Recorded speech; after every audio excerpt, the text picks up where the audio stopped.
going to play an April Fool's joke on you and not give a talk today. I'm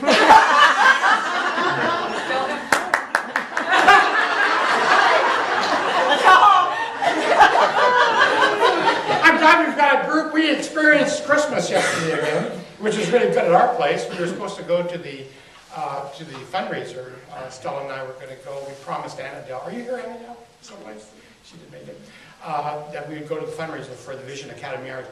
You may not know this, but one of our people, Jack Geyer, was one of the creator of that particular organization. So let's clap for Jack. Well, today we start celebrating with April 1st, and it's also known as what? April Fool's Day. And also we'll be dealing with our theme of transformation and renewal. Now, this is supposed to be one of the lightheartedest days of the year. Do you think it's lighthearted? I think it is. And the where this all came from is pretty uncertain, where this idea of April Fool's Day. Does anybody really know? Where did the idea of April Fool's Day come from? Well, in ancient times, the ancient cultures, there were various cultures like the Roman or the Hindu cultures, celebrated New Year's Day on April 1st. Did you know this? On April 1st. And then in medieval times, the ancients, many people in the European theater celebrated New Year's Day on March 25th. And this was the feast of the Annunciation. And this is when Angel Gabriel announced to Jesus that the Messiah was coming aboard. And so that was the day. However, what happened in like 1582, Pope Gregory XIII decided that we would have a different calendar. So they were going to abandon the Julian calendar and started the Gregorian calendar, which is called April 1st, no longer New Year's Day. And so New Year's Day was changed to January 1st. Isn't that great? Historical lesson. Now, is that all true? Well, we think it might be. It's one thing. But how April Fool's Day came about was, just like today where we don't like government telling us what to do, and we don't always accept what's being said, there are a lot of what they call traditionalists that said that we will not start celebrating New Year's Day on January 1. We're going to continue celebrating on April 1. So these people, and many other people didn't even realize that they had changed the dates. And so what happened was, these people started making fun of these people. And so that's where the idea of April Fool's Day came in. Do you accept that as true? I don't know if it is or not. But it's the part of it that I kind of enjoy. This is also what we call Palm Sunday, and it's the Sunday prior to Easter. It's the Sunday that commemorates, it's the day that commemorates the entry of Jesus into Jerusalem 5 days before he died.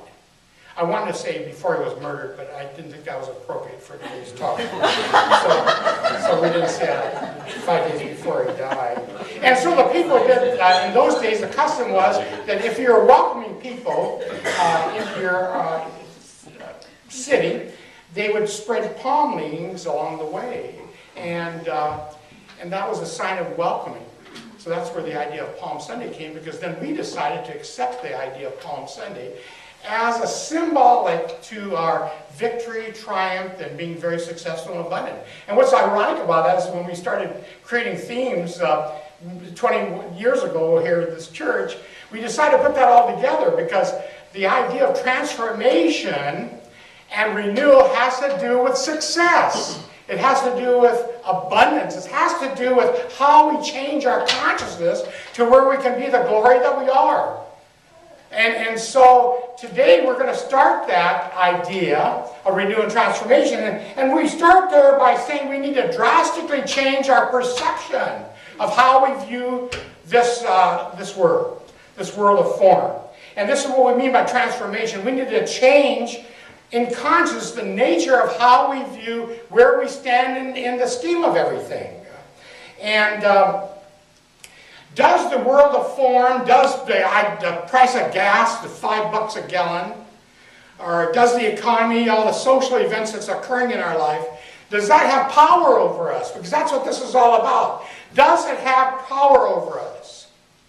Or does our perception of them having power of us give them power over us? Do you accept that? So it's our perception that creates the idea that something has power over us. To me, April is a month of aha-ness. It's my aha. And as many of us, we come to that idea of aha. My gosh, my perception can create an illusion of truth for something that is blatantly false. That I can perceive something as being the truth, and it becomes manifest in my life as being the truth, of being correct, when it's blatantly wrong. It's not true. There's a story that about a man who was suffering from hypochondria. He had a compulsive fear of disease and what was happening to his health. I mean, he spent his days worrying about his health. And one day he started fearing that he had cancer of the stomach. After he'd eat, he had these stomach pains, and he was worried. He said, I've got cancer, I've got cancer. And so he goes to the doctor, and they did their little blood tests and all the physical studies and all that. And the doctor said, there's nothing wrong with you. You're all fine. He said, no, I've got cancer. No, you don't have cancer. I've got cancer because a friend of mine had the same pains that I'm experiencing, and he died of cancer. And the doctor said, that's nonsense. You don't have cancer. So he continued bugging this poor doctor. So finally the doctor said, we're going to put you in the hospital, and we're going to do some further tests and some evaluations and see what we can do for you. So they put him in the hospital, and guess what happens? He dies. He died. And the doctors were shocked. He died. And so the autopsy showed that he didn't have cancer anywhere in his body. As a matter of fact, he was in perfect health. What killed him? Do you have any idea what killed him? What killed him? His belief. His perception that he had cancer killed him. That's how powerful this idea of perception has with all of us. We go through the illusion that we're being attacked, or that we're under some disease or whatever it is. And what happens is that comes with that idea of perception, comes this idea that accompanies that, is our feelings, our emotions, doesn't it? When we have a perception of something, our feelings, our mission take over. Well, we learn in this belief system that that's our communication with the divine. How I feel matters. How I feel communicates what we call the creative energies within ourselves. We're very creative, we're co-creators. And what happens is when we feel the thing, we're giving signals to what we call the creative medium, the creative part of our being, that says, hey, I want to experience this. And what does that do? It says yes. It never says no. We hear that all the time. God always says yes. But the communication devices are not necessarily the words. I can say I'm whole and complete, and I'm this and that. What about Bob? You remember this story, what about Bob? I'm whole, I'm complete, I'm whole, I'm complete. But mostly, he was fearful. And what we're saying is that, whatever this is that I'm experiencing is controlling me. And through my emotions, I'm communicating that fear to Spirit. And Spirit is saying yes. Oh, he wants to have more fearful experiences. Let's give him a whole dish of that. Isn't that cool? That's the way we are. Spiritual teachers tell us that our life is like a canvas, a large canvas. So when we come aboard, we've got this large canvas. And what we do, we paint our story on the canvas of life itself. We paint everything. We paint our perceptions, what happens to us, everything, our whole life history is on this canvas.